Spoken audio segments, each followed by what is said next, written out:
I am very honored to present to you the lecture on the topic, Vector Spaces and Subspaces.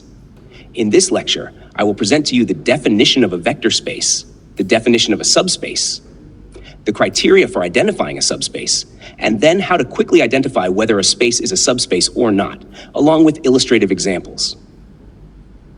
First, I will introduce to you the definition of a vector space. A vector space is a foundational concept that establishes the rules and ways in which elements, later referred to as vectors, interact.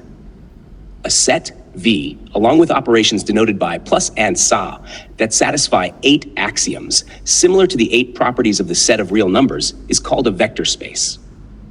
The elements of a vector space are called vectors. With this definition of a vector space, we can refer to various objects as vectors, thereby extending and abstracting the concept of a vector from the high school notion of a directed line segment. Due to the definition of a vector space as stated, with appropriately defined operations, we have mathba Rn, the space of polynomials with the usual operations on polynomials, and the space of matrices as vector spaces. Therefore, polynomials or matrices are also vectors from this perspective. Later, we will also understand that character strings, images, or sounds can also be considered vectors with appropriately defined operations. A subspace is a particularly important concept in linear algebra. Essentially, the rules on the subspace must satisfy the standards of the parent space, and it itself must be a subset of the parent set. Therefore, it is not too difficult to understand that the criteria for a subspace must satisfy the following 2 closure properties: closure under addition and closure under scalar multiplication. The concept of closure essentially means that performing these operations on elements within the subspace does not result in elements outside of the subspace. In other words, if you add 2 elephants, you still get an elephant, not a monkey. Since the scalar multiplication factor can be 0, we must note that a subspace must contain the 0 element. This requirement can be explicitly stated in the following 3 criteria for a subspace. The subspace must contain the 0 vector. The subspace must be closed under addition and Taman. The subspace must be closed under scalar multiplication. Using the following analytical formula, we can condense the criteria for a subspace into a single formula. Alpha u plus beta v must belong to the subspace, where alpha and beta are scalars. By choosing appropriate values for alpha and beta, as analyzed here, we can see that it satisfies all 3 criteria we mentioned earlier. When both alpha and beta are 0, it satisfies the criterion of containing the 0 vector. When alpha and beta are both equal to 1, it satisfies the criterion of being closed under vector addition. And when beta is 0, it satisfies the criterion of being closed under scalar multiplication. Why do we care about combining all 3 criteria of a subspace into a single analytical formula? Because the geometric meaning of this formula is very interesting. If mathBFU and mathBFV are points in the subspace, then the new point, mathC, formed by this linear combination will lie on the line segment connecting mathBFU and mathBFV. This ensures that the subspace is geometrically consistent and closed.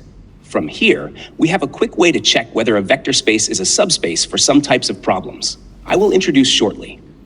If the coordinates of the vectors have a linear relationship, we only need to check the first criterion, whether the subspace contains the 0 vector. And if the coordinates of the vectors have a quadratic or higher order relationship, we can directly conclude that it is not a subspace. The plane xy in mathBR3, defined by z equals 0, is a subspace of mathR3. This is because the plane z equals 0 is essentially xy0, with x and y being arbitrary, and these coordinates have a linear relationship and contain the 0 point 0, 0, 0, thus it is a subspace. Similarly, the line through the origin in mathBR2, defined by y equals mx, is a subspace of mathBR squared 2. This relationship, xmx in mathBR squared, is also a linear relationship and contains the 0 point. Hence, it is a subspace of mathBR2. Here are 2 classic examples of subspaces. The set of all polynomials of degree, lec n, is a subspace of the vector space of all polynomials, and the set of all continuous functions on the interval, ab, is a subspace of the vector space of all functions defined on AB. For these subspaces, it is sufficient to simply check the closure properties to confirm they are indeed subspaces. We continue with the subspace verification exercises. For this problem, we observe that both sets in parts 1 and 2 are linear relationships.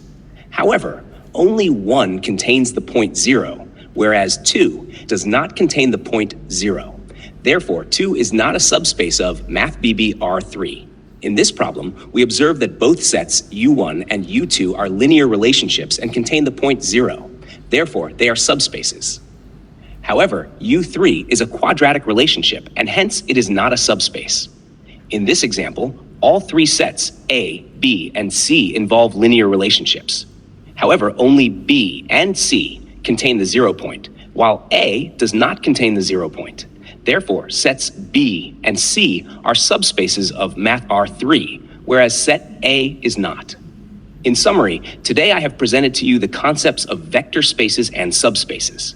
It is important to emphasize that vector spaces are essential in mathematics, allowing many abstract objects to be referred to as vectors. We have learned how to quickly verify subspaces. I hope you will apply this knowledge effectively in your life and successfully pass the final exam in this course. If you have any questions, please feel free to ask, and I will be happy to answer.